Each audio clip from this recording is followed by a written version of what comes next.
Most people agree that technology majorly affects the day-to-day lives in the 21st century, so much that those born from the 1990s and on are labeled as a digital native, or those who were born at a time when technology began to integrate with daily life.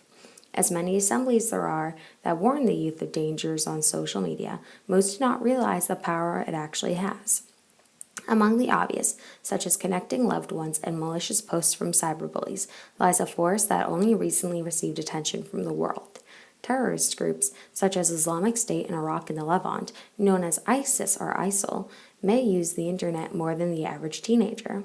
Terrorists, defined in a speech by Ronald Reagan, intentionally kill or maim unarmed civilians, often women and children, often third parties who are not in any way part of a dictatorial regime.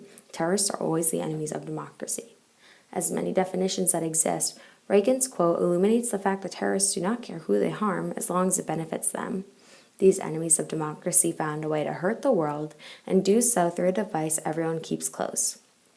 With the rather recent invention of social media, terrorist groups employ the new communication platforms to spread their message across the entire world. Jumping on the rise of social media, terrorist groups exploit its networks to recruit people across the globe for their cause. Aqsa Mahmood, going by the nickname Layth, or Mother of the Lion, recently recruited 3 British teens through Twitter. One of the girls direct messaged Mahmood when their conversation moved to an encrypted social media channel, the standard practice among future jihadists seeking information on how to reach Syria. These girls, once straight-A students with hopes of becoming doctors, left their homes, telling their parents, "See you on Judgment Day." Mahmoud's tweets give advice to all prospective jihadists, like what to pack, and PSA-type tweets, such as "Sisters, please for the sake of Allah contact the sisters whom are online rather than approaching the brothers. Also know the fact many brothers whom you contact and chat to are married. Have some self-respect and don't be a homewrecker."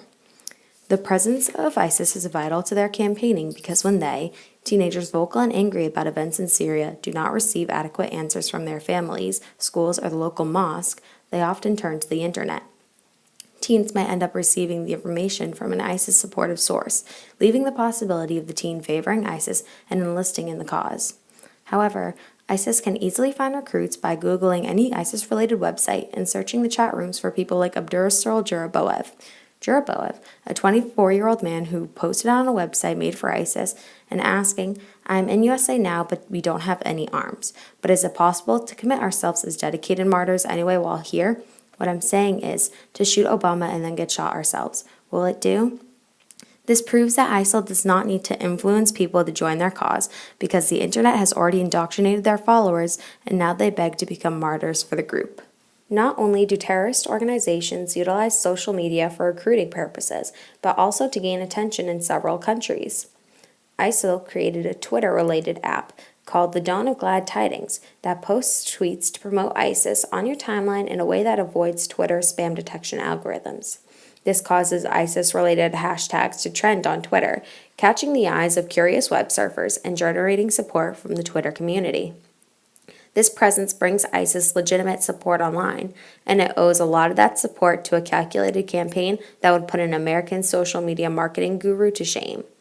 Not only does ISIS receive attention from tweeters, but news channels trip over themselves to report ISIS's actions first. These channels cover ISIS propaganda videos, brutal execution tapes, and threats. This popularity gets into ISIS's head, and they begin to do even more unnecessary things in order to gain attention, such as sending out a tweet written in Arabic, threatening the life of Twitter CEO Jack Dorsey. Their popularity rises along with their ego, widening their audience and narrowing the list of things ISIS would not do in order to achieve their goals. This frightening result of social media directly causes the activity increase of terrorist subgroup called lone wolves. A lone wolf is a single person that carries out terrorist attacks on their own home soil for a foreign terrorist organization. These people lie unknown, fly under the radar, and pass for normal citizens. 3 Brooklyn men were recently tried for the crime of providing material support to a foreign terrorist organization after buying plane tickets to Turkey and pledging their allegiance to the Islamic State. Abdurrahman Juraboev, mentioned earlier for his martyr post on an online site, represents a prime example of a lone wolf prepared to inflict damage on his own country.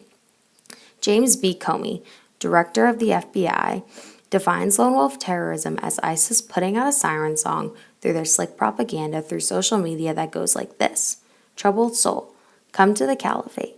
You will live a life of glory in these apocalyptic end times. You will find a life of meaning here fighting for our so-called caliphate, and if you can't come, kill somebody where you are. The three men were manipulated exactly as this message describes, and they were not the first.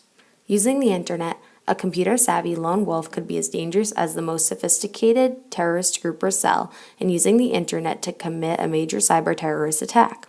The internet, despite how vital it is to everyday life, can be a source of inspiration and moral reinforcement for potential killers, demonstrated by Mr. Jeroboam and his accomplices.